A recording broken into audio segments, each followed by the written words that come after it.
Just a beautiful day out here in the desert, here at the Sycamore Creek trailhead, and just my bike here. Just a short video.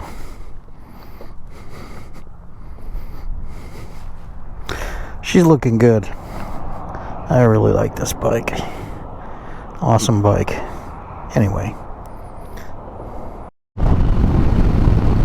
Well, good morning. It's Randy T-Bird out here in sunny Arizona on a beautiful March day, March 13th, 2022. Nice brisk morning. It's about 9:30, quarter to 10.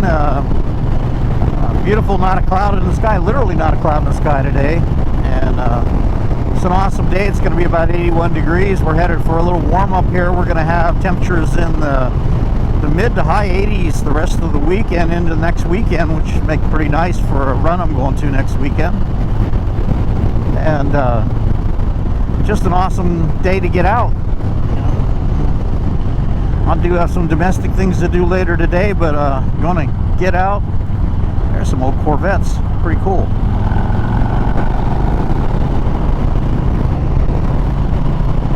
Anyway,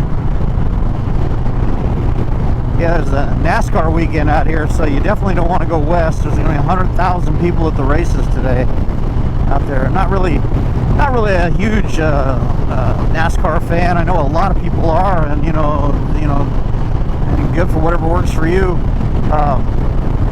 I don't know how expensive it is to do that. I might imagine it is. I know some people I work with that go up there and take their motorhomes and sit out there for the whole weekend and tailgate and do whatever.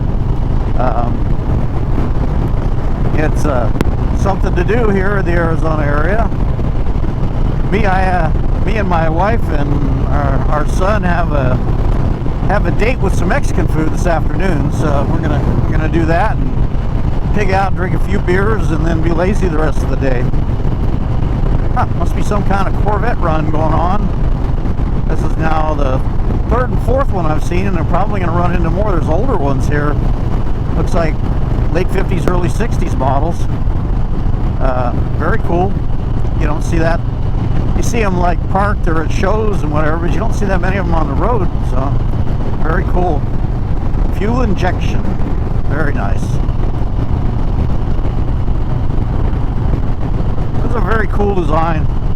Somebody really had some vision. Okay, here's another couple of them here up ahead, so must be some kind of organized event today. I love that people keeping old stuff going. It's very cool. You know, I can't imagine people preserving Priuses here 50 years from now. You know, I saw a bumper sticker on a Prius once that said, "Nice Prius," said no one ever. Another beautiful old one. And here's one from at least 63 or newer. 63 to 67, somewhere in that time frame. Classic 62 it says. Okay, so that's nice. That's right before the old Stingray setup. It's hard to tell from the back of the car. It looked like a later one. I'm no expert on Corvettes, but I do appreciate them.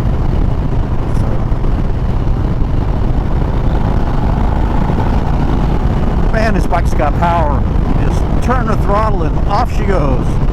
I went from 62 to 79 miles an hour just like that. Well, allegedly 79 miles an hour, because I would never speed. You know, I would never do that. That's illegal and it's unsafe. But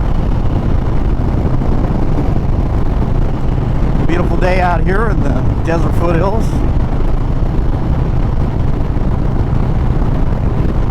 Went to a poker run yesterday, and it was a nice day for it. Hang out, see some people I hadn't seen for a while. I hadn't gone to a lot of organized events here recently, but I got out yesterday, and it was good. A couple hours distraction, you know. Drink a few beers, shake a few hands, look at bikes, talk to vendors. You know, it's what we do.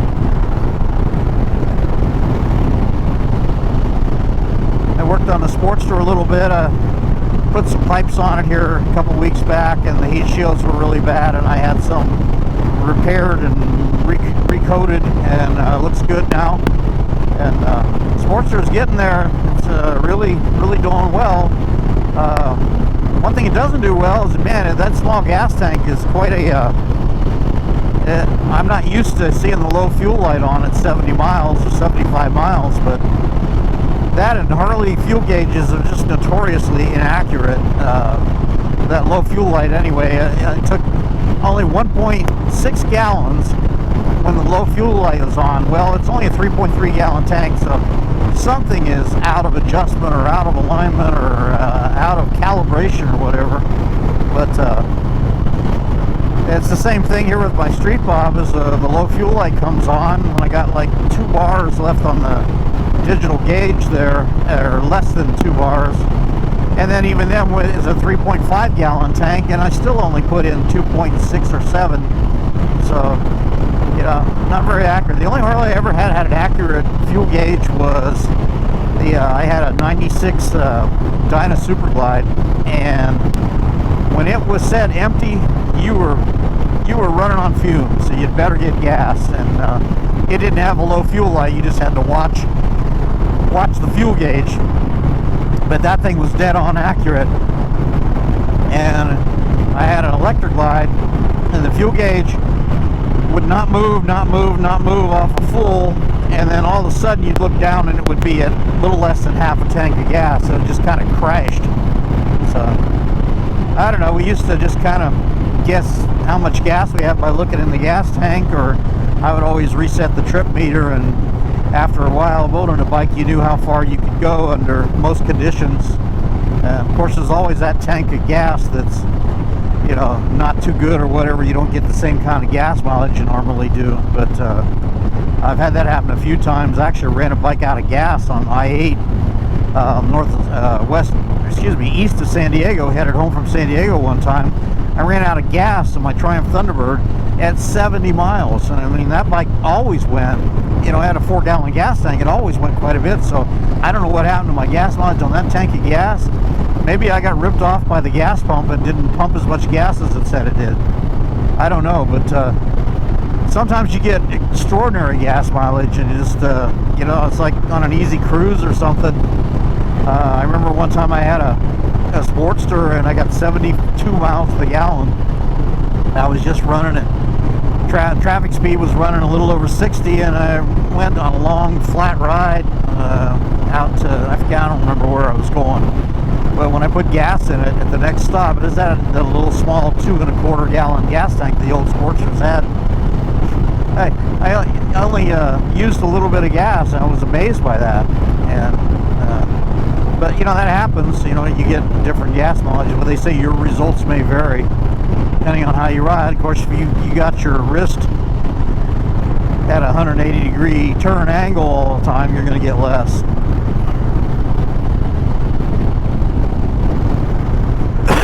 Pardon me for the cough.